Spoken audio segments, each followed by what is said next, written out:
Paper was like gold in medieval times.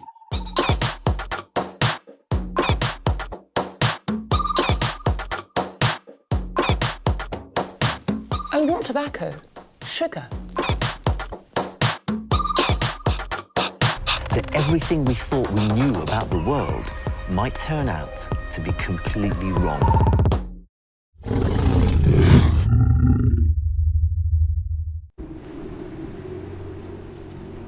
Namibia, a hot, dry country in southern Africa. On the edge of the Namib, the oldest desert on Earth, the animals eke out a harsh existence. Water and food are scarce. Just one narrow strip of the coast is brimming with life, supported by the abundance of the ocean. A German biologist has chosen this country of contrasts for her research, and with good reason. Brown hyenas, which live here cheek by jowl with seals, have been the focus of her attention for years. What Ingrid Wiesel would like to know is, what ties the shaggy animals to the seals? A puzzle which can only be answered by following the trail of the brown hyena wherever it leads.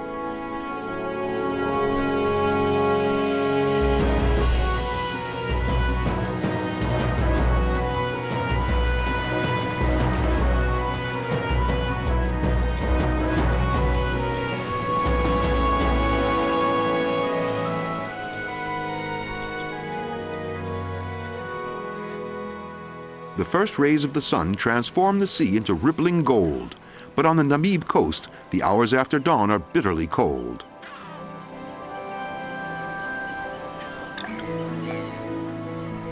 Only a few early birds, like flamingos, are already looking for food.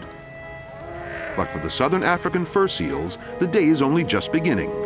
They live in a densely crowded colony, leaving it to go hunting underwater in the fish-rich waters of the Atlantic.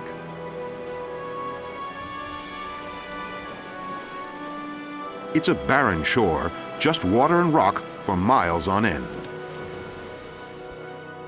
Few animals can find a living in this wilderness, but brown hyenas have mastered it. Two females, known as Gypsy and her daughter Emma, are raising their young in the same den together. Living in an extended family makes sense. The mothers can share the work.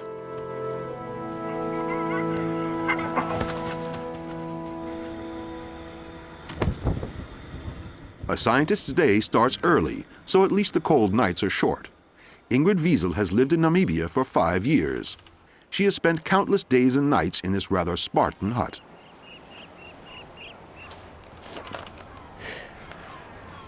Originally from Hamburg, Germany, she could only guess at the strains of field research when she began her studies for the Zoological Institute of her home university. She was to investigate the feeding ecology and hunting behavior of the brown hyena. No easy task in this inhospitable landscape, far from civilization. Ingrid Wiesel's work has already attracted the attention of international scientists. Last year, she was appointed as expert advisor to the International Union for the Conservation of Nature.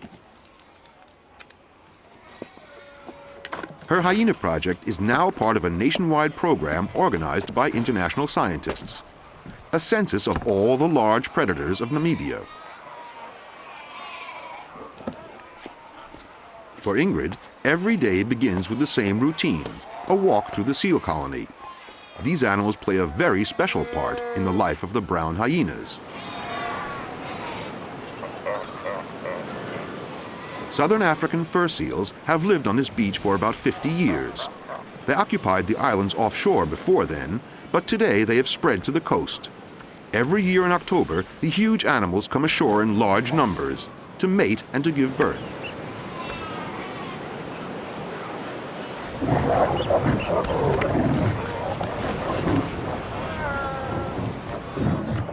There is constant warfare between the bulls for the best places.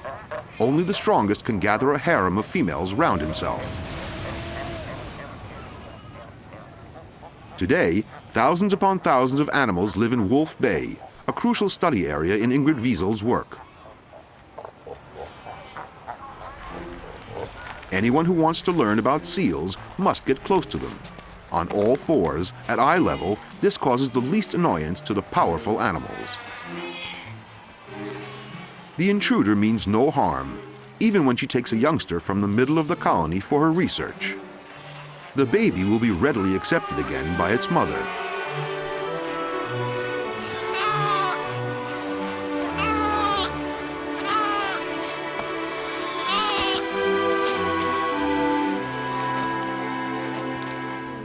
It's mid-December, the height of summer in southern Africa, the time when most baby seals are born. Okay, just relax. Ingrid wants to find out everything about the youngsters, the numbers born, how their weight increases, their growth, and much more. You're such a nice one. Relax. This is the only way to establish a baseline for her detailed report on the development of the population and the future chances of the colony. Sadly, here in Namibia, as elsewhere, seals are still killed every year. Admittedly, this happens only in fixed seasons. But nevertheless, it's a serious matter. Until now, every effort to put a stop to it has failed. When full-grown bulls fight for mastery, it's a clash of titans.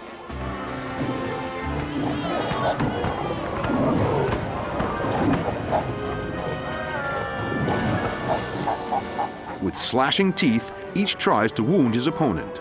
As a result, the skin of veteran fighters is covered with scars. But the effort is worthwhile. Only the winner of many duels can pass his genes down to the next generation.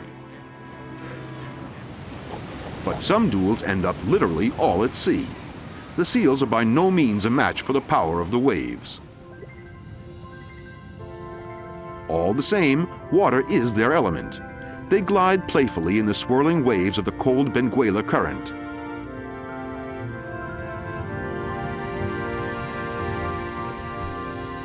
This water from the Antarctic makes the ocean here in the tropics unusually cool.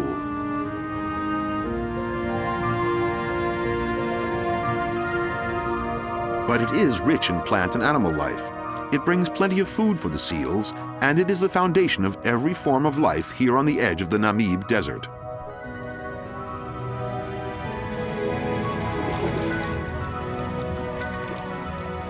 Without the food and the cold water brought by the Benguela current, there would be no jackass penguins here. Most of their order live in the Antarctic. It's a surprise to find their elegant costumes so far to the north, on the edge of the Namib Desert.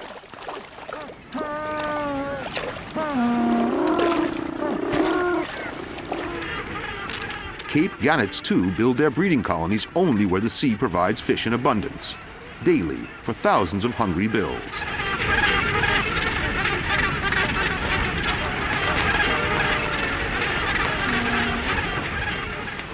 The same goes for some other dedicated fishermen, Cape cormorants, which also often gather by the thousand. And crowned cormorants, which build their nests among the seals.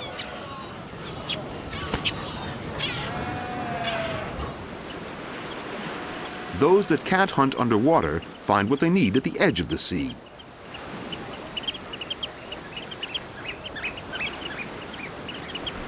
Every incoming wave deposits fresh food on the beach, from tiny microorganisms to dead fish.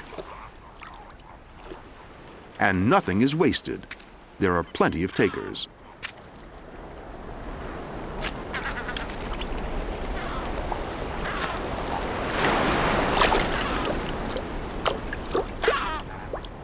The most conspicuous customers at this inexhaustible store are birds, but they are not the only ones. Crabs, too, take their share. And from time to time, a very special beachcomber turns up, the strand wolf, the name given here on the coast to the brown hyena.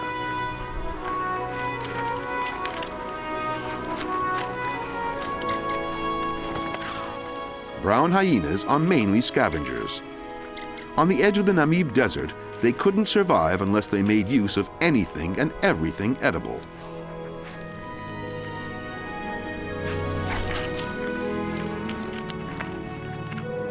Ingrid Wiesel knows about the habits of brown hyenas. She has tried to follow them many times, mostly without success. But one day her stamina paid off, and Gypsy led Ingrid to her den in a dry, rocky landscape 2 kilometers from the sea. For some time, Gypsy has shared this den with her daughter Emma, a hyena with a conspicuous ear notch. Ingrid Wiesel and Emma go back a long way. She was the first brown hyena she met nearly 5 years ago. She can follow Emma's routine almost continuously with the help of a radio collar. No other hyena is so close to her heart. Whenever Ingrid hears the signal that Emma transmits, she tries to find her. But the signals indicate only the direction, not the distance. It always takes a certain amount of luck to actually find a brown hyena in this endless brown scenery.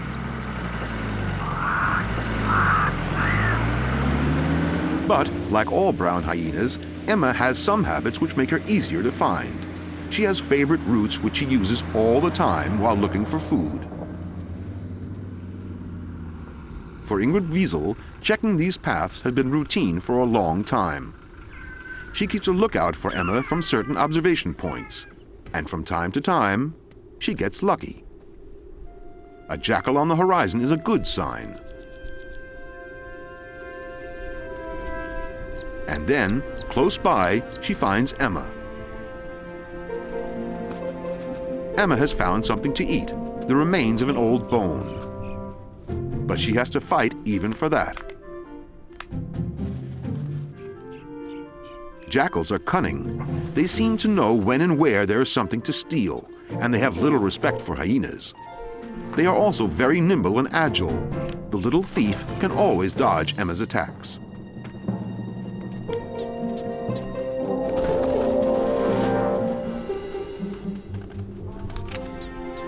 For Ingrid Wiesel, today's search for Emma has been well worthwhile. Encounters between jackal and hyena are by no means an everyday sight in the Namib.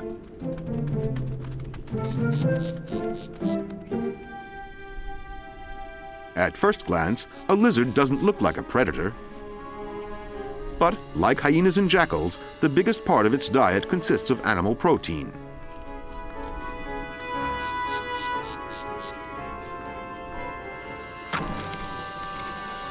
An abrupt end for the grasshopper larva, which stood no chance of escaping the clutches of what is literally a cold-blooded killer.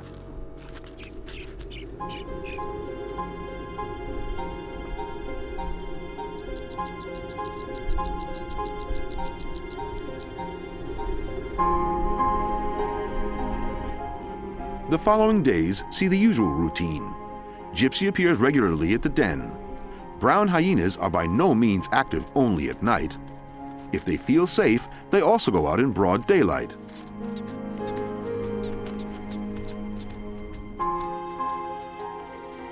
This is the 4th day when Ingrid Wiesel sees only Gypsy with the young. It often happens that one of the mothers is away for a while, but this time Ingrid feels uneasy. Could Emma be in some kind of trouble?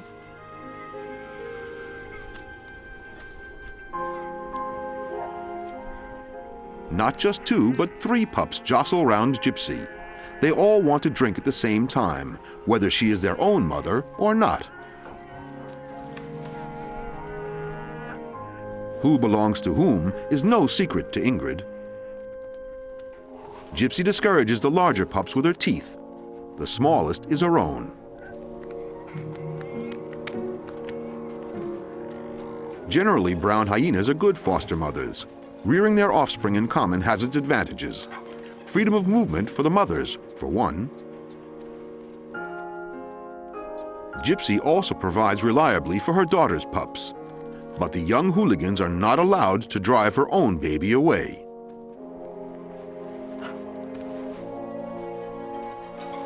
It takes time until it becomes clear who has precedence.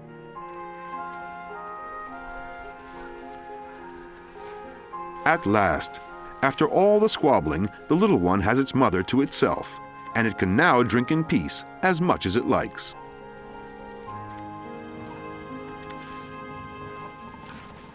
Its older companions meanwhile engage in some combat training of their own.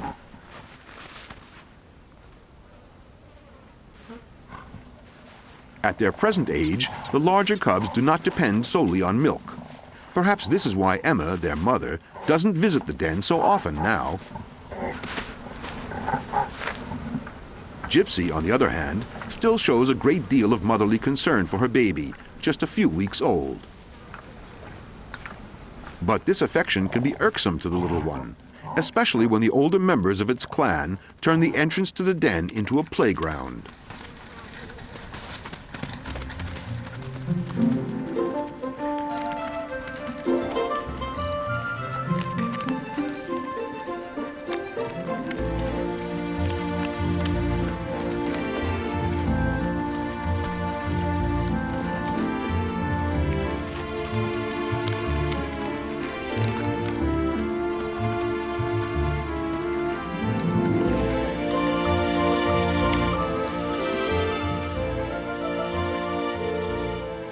Like human children playing, in the young hyena's games, the smallest is often allowed to win. Gypsy has been watching over the cubs from the den. Now, in the last of the evening light, she goes off herself to look for food. The young spend the next hours alone in the safety of the burrow. Gypsy will cover 20 or 30 kilometers effortlessly with the typical hyena lope, until she has found something to satisfy her hunger.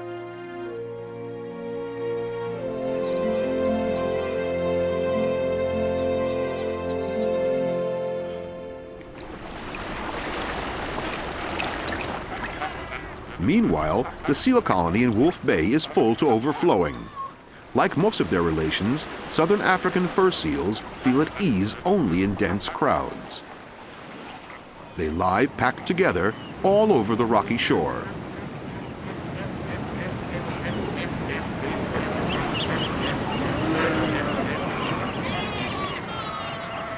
The harem bulls have gathered their females and are flirting with them, in their own way.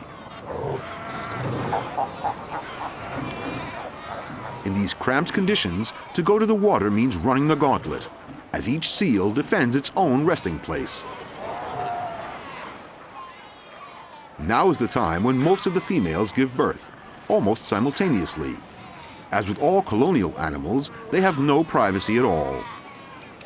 Wherever the contractions start, the mother squeezes her pitch-black baby into the daylight, which looks as if it had been wrapped in cellophane.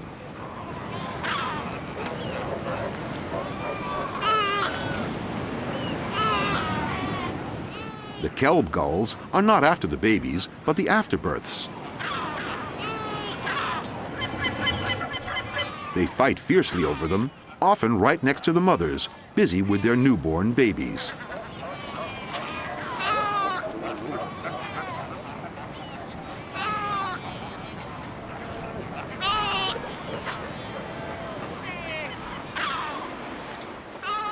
For the gulls, it is a time of plenty.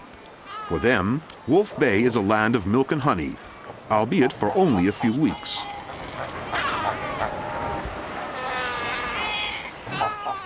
But the birds must look out for the mother seal's sharp teeth. No one is allowed to come too close to their babies.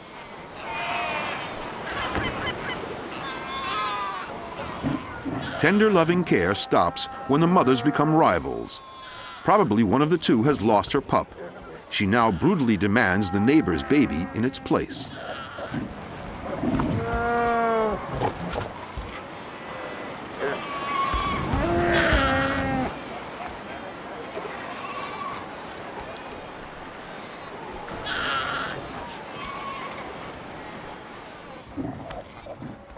The quarrel ends only when the enormous harem bull appears and gradually calms down the combatants.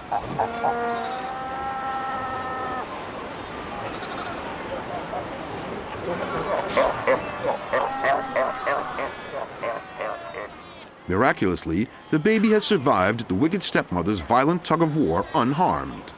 But now it needs a break and refreshment.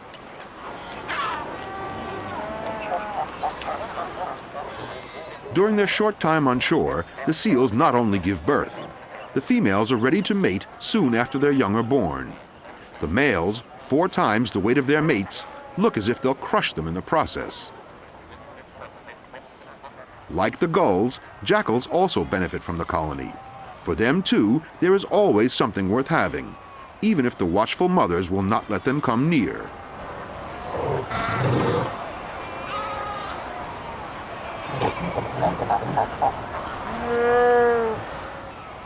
Like Emma the hyena, this jackal is in the service of science. Although its collar does not send out signals, the red color identifies it clearly. The jackal doesn't mind the collar. He has set his sights on other things.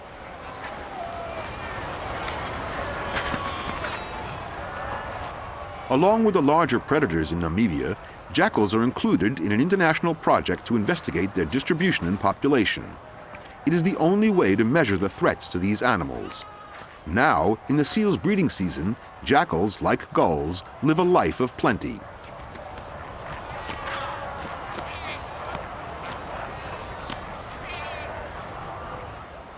And some others also benefit.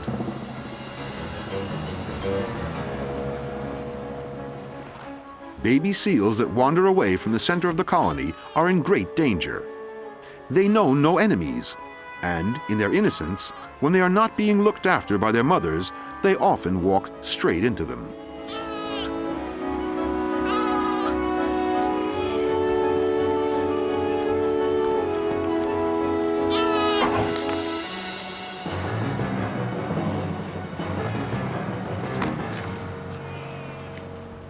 Observations like this are great moments for every field researcher.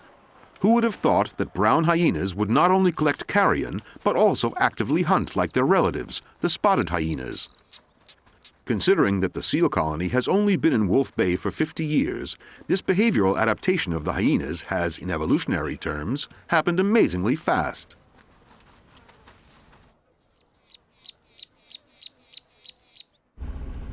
Ingrid Wiesel is increasingly worried. Emma has still not shown up at the clan's den. Ingrid decides to travel to Luderitz to make inquiries. For a couple of days, she will leave Wolf Bay. Her workplace lies in the so-called Forbidden Zone, a closely protected area where no one may go without a permit, not even the hyena lady.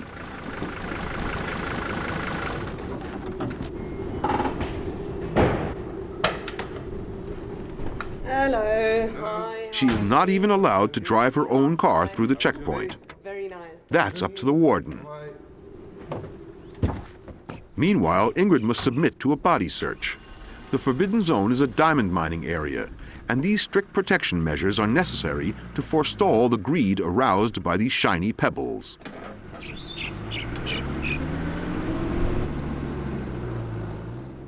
It is amazing what people will come up with to smuggle diamonds out of the protected area. Stones have been stuck to carrier pigeons, hidden in the soles of shoes, even fired over the boundary with a bow and arrow.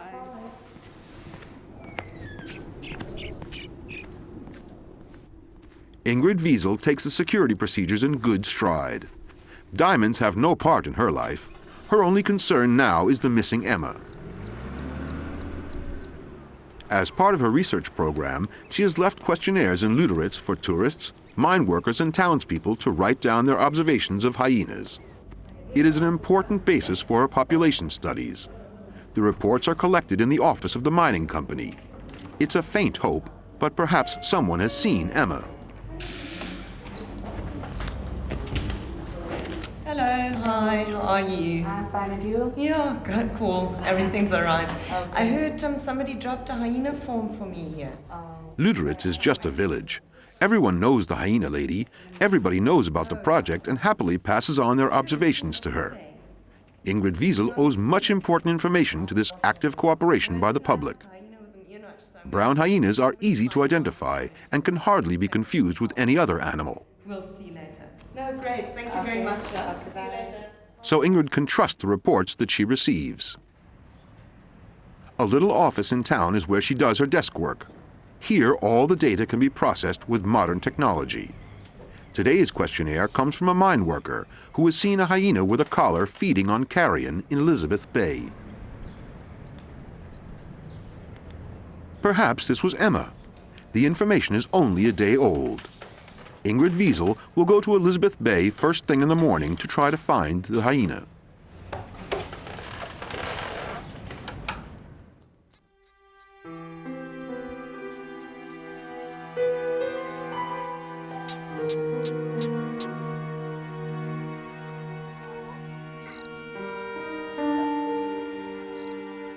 Not everyone is in for a good night's sleep. At the hyena den, there is a lot going on.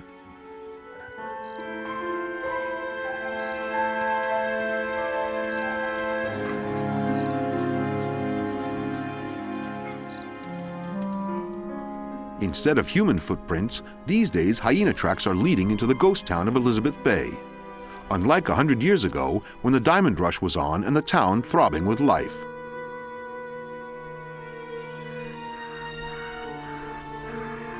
Ruins are all that remain of the splendor that once was.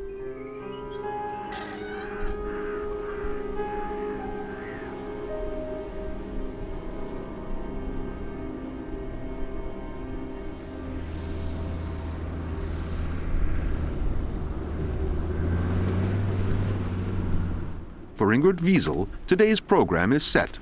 She will search from house to house, looking carefully for the fresh remains of a hyena's meal, and perhaps to find a clue to Emma's presence in the ghost town.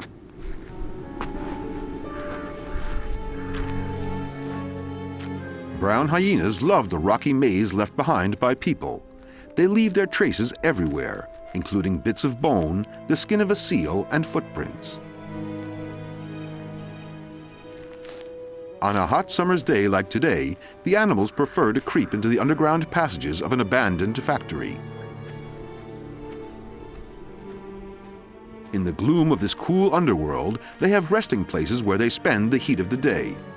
Even though Ingrid Wiesel knows every nook and cranny here from countless visits, the passages are still somewhat eerie. It's only with great caution that she ventures into these tumble-down buildings.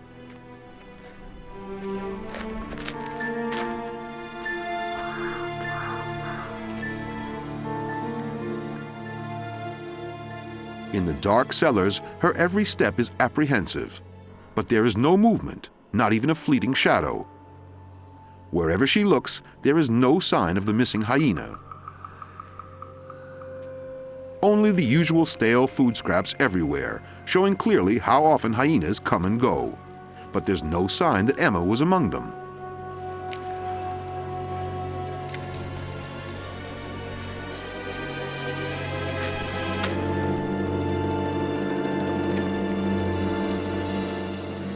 Gypsy's den, meanwhile, is the scene of a rare encounter. An unknown visitor suddenly appears on the rocky ridge. Gypsy is not there, and her pup immediately practices twig marking, leaving a scent mark as hyenas do. This is not at all easy, but practice makes perfect.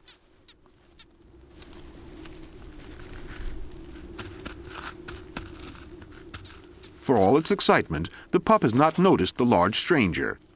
As soon as it has finished its task, it hurries back into the safety of the den.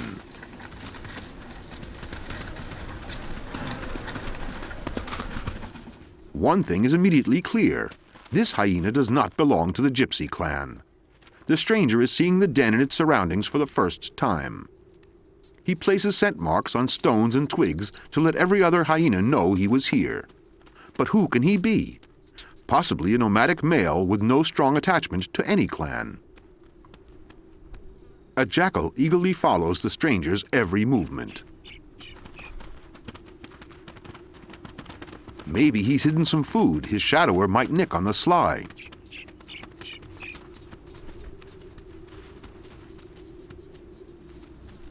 Obviously, the hyena is only interested in the scent coming from inside the clan den. Suddenly, sand and stones are flying everywhere. Perhaps he wants to widen the entrance to get at the pups. Although infanticide, which is quite normal among lions, has never been observed among brown hyenas. But the young don't know this. They keep out of sight, and the stranger unearths something else. With only a few meager scraps, he finally slinks away.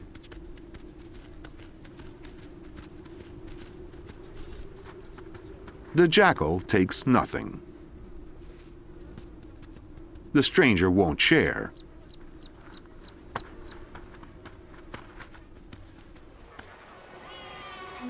There's no fresh water here where desert, rock, and sea meet.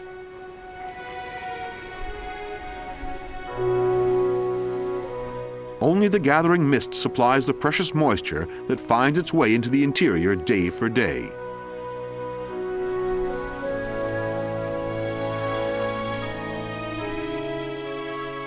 The Benguela Current, with its mass of cold water, not only provides a wealth of food along the coast, but also a daily bank of fog.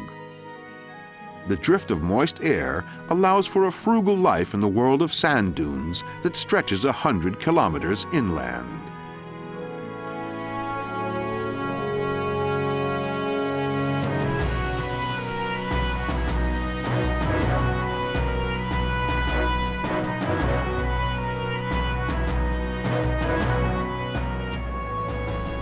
Behind the Namib, a whole new world opens up. Here there are accessible water holes, the key to life for a fascinating array of large African mammals. Most of them simply could not subsist around Wolf Bay.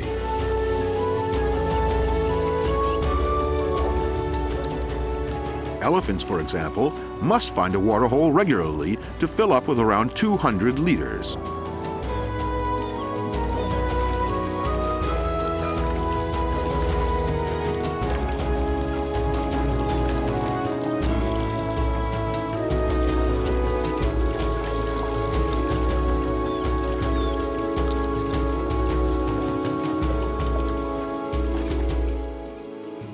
Lions, too, can only survive if they can drink regularly.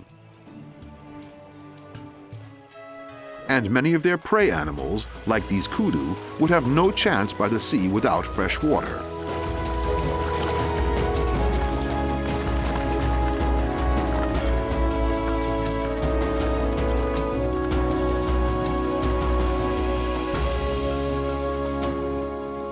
They have learned to live alongside the deadly hunters. They know exactly when their predators are coming to the waterhole just to drink.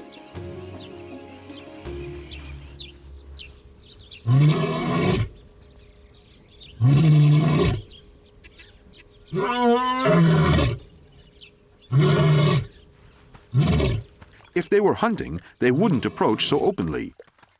What brings them here now is thirst, plain and simple. When it comes to slurping up water, a lion's tongue is nothing like an elephant's trunk. It takes a long time for the big cat to slake its thirst. In late afternoon, a hyena troop appears at the waterhole. As a clan, they feel confident, even with lions around. But they would rather move on to enjoy a drink in peace. Conflict can be dangerous, as well as a waste of energy. Unlike their relations on the coast, spotted hyenas depend completely on fresh water. They couldn't survive in the brown hyena's arid home.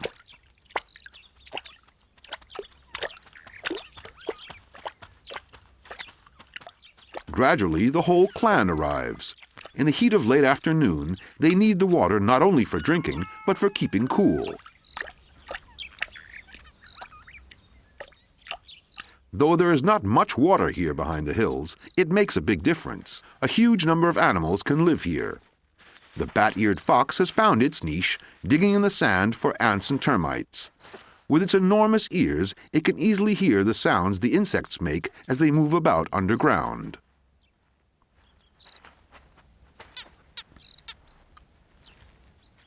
Surrogates, too, are at home in this landscape, little predators with needle-like teeth. For them, fighting is the order of the day, but they must take care in the excitement not to overlook their large, spotted neighbor. But the leopard has already found its prey. A steenbok was not careful enough and has paid with its life for what might have been only a small error. To avoid possible competitors, the hunter quickly brings its prey to safety.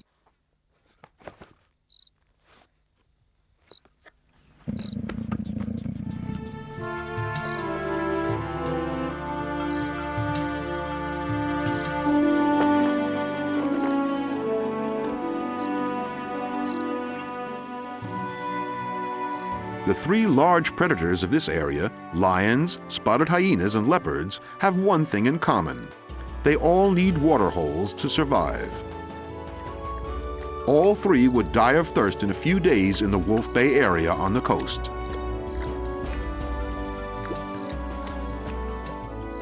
Their range stops abruptly at the eastern edge of the dunes. For them, the Namib sand barrier is an insurmountable obstacle. Only brown hyenas can live beyond the dunes. For them, the mountains of sand are no barrier. But how do they solve the water problem? After all, they can't drink from the sea.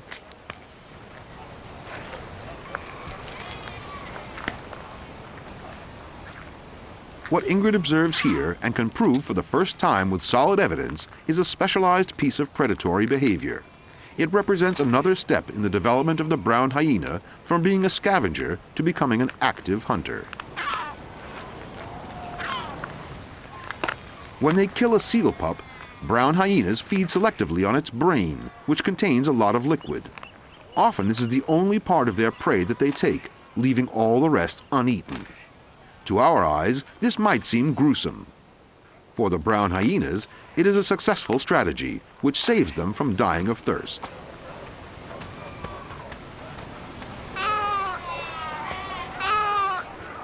Thus, at least during the summer, it is the young seals that guarantee the survival of brown hyenas on the coast of the Namib Desert.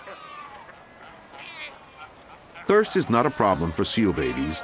They are supplied with milk by their mothers.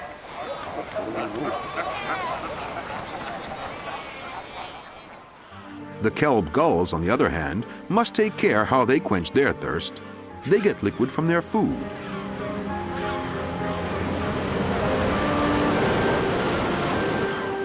Often picking it directly from the sea.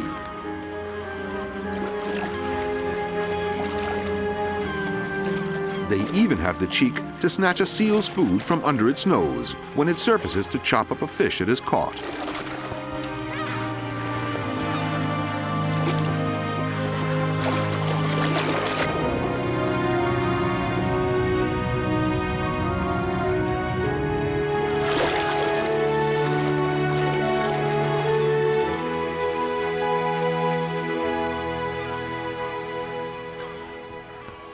In the seal colony, everything is proceeding as usual.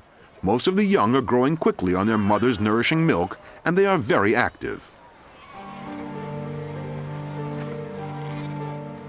But they can also become victims. Ingrid finds many dead baby seals which are outwardly completely undamaged, but prove to have had their skulls crushed. She suddenly realizes what is happening. Some other predators behave like this too. Scientists call it surplus killing.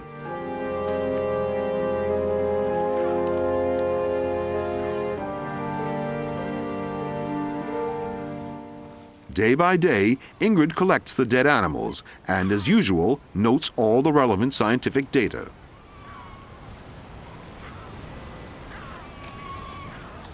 As if in a frenzy, brown hyenas kill far more baby seals than they need. For predators, this is not unfamiliar behavior.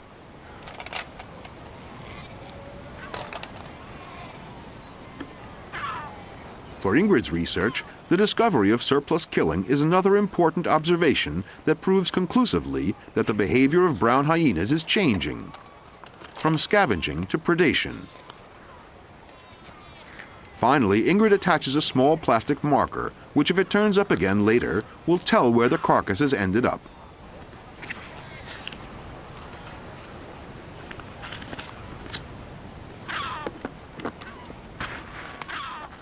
On her way back from the colony, Ingrid receives a call. Hello? Yes? Someone has found a dead hyena, run over by a car. It is still on the side of the road with two boys waiting beside it. Okay. 2 boys, you say? Okay. There's no hesitating now. She must go to the scene immediately. Are they still there? Such quick action is part of her everyday life. To keep a check on the hyena population in her study area, she must take notice of every incident. But there is another reason for her haste. Information, I'll leave just now.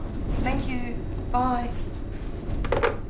A nagging question preys on her mind. Could the dead animal be one that she knows, perhaps even the missing Emma?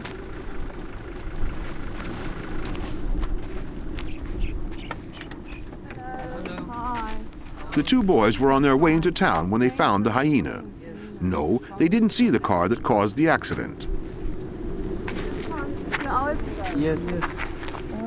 With great relief, Ingrid recognizes at once that this is not Emma. The dead animal is not wearing a radio collar. It has no notch in its ear, and it is a male. What follows is established routine. She makes a quick note of all the important details: where found, time of day, cause of death, sex. Any further investigation can be done later in the laboratory. An exact comparison with all the data stored in the computer might perhaps provide information about the animal's origin. Could you maybe do me a favor and just hold the teeth, the mouth open, so that I can take a photograph of the teeth? Okay. She also photographs the teeth. This will provide useful information about the animal's age and state of health. Okay, thank you. I know now it's this guy. The boys help her lift the heavy animal into the car.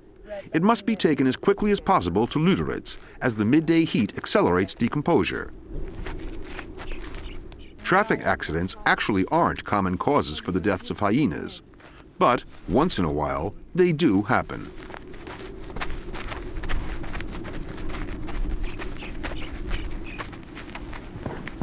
When you find them, you must inform us. There is no reward for the boys, and they don't expect one either. They have met the hyena lady many times and know about her research program.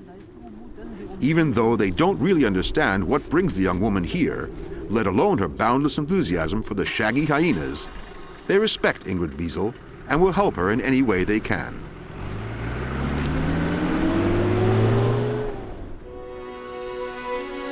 While Ingrid Wiesel works far into the night in the laboratory in Lüderitz, a strange thing is happening in front of the hyena clan's den out among the rocks.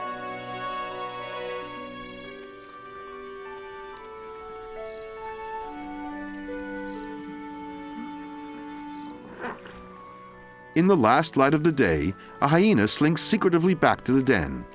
The collar and the notched ear are plain to see. It is the long-lost Emma. She has come home.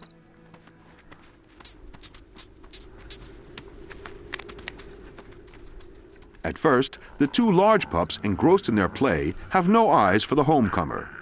Then they suddenly notice that this time it is their very own mother. They give her a warm welcome.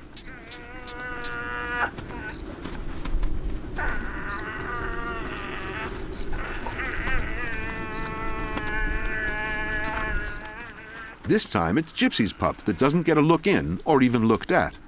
Emma takes her two youngsters with her and leads them away from what was the clan's shared den.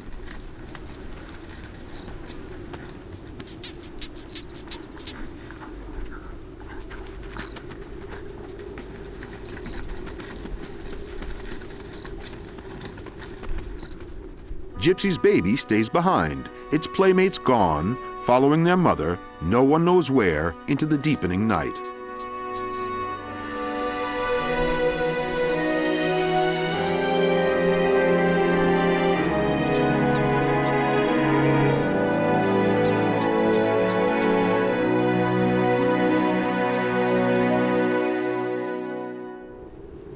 On her daily visits to the hyena den, Ingrid Wiesel notices that the two large pups have disappeared. This is a really good sign. Ingrid hopes that Emma has taken them away and is now looking after them. But she cannot be sure until she has actually seen mother and pups together.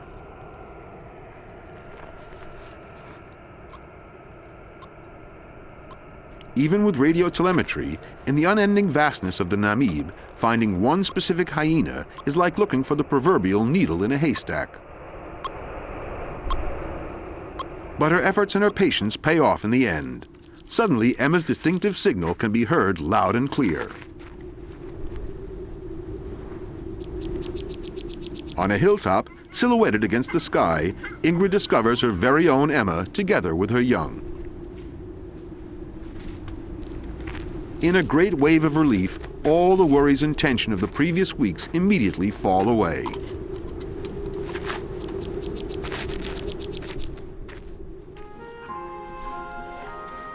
For hyenas, moving to a new home is not unusual.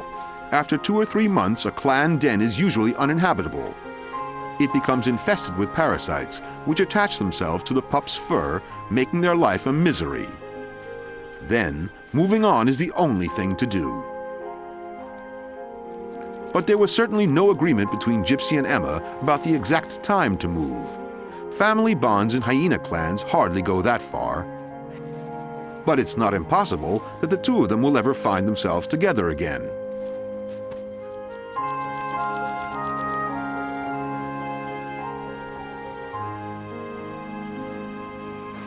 It is the end of February.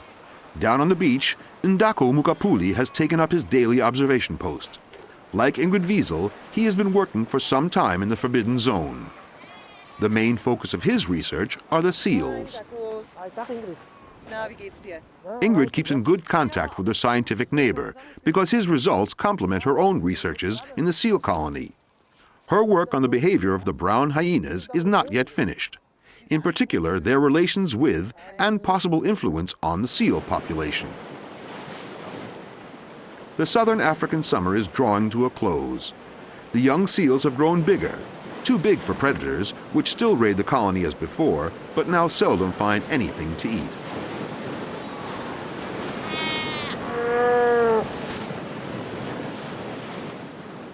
The baby phases have become adult, and like adults, they stand for no nonsense.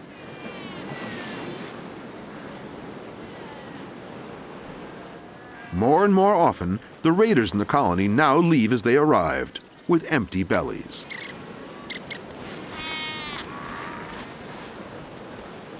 For Ingrid Wiesel, too, the end of summer brings changes.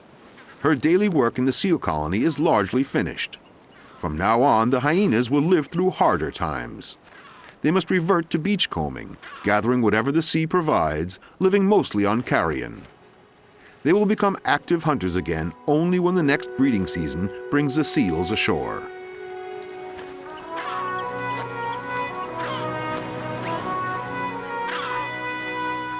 How the family groups will develop in future remains the main question on Ingrid Wiesel's mind.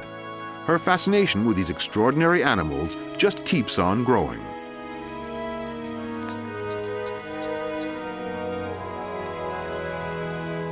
Gypsy is alone with her pup.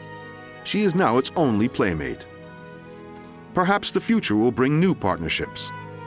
Or perhaps she will go back to the familiar, dependable life with her daughter Emma and her grandchildren.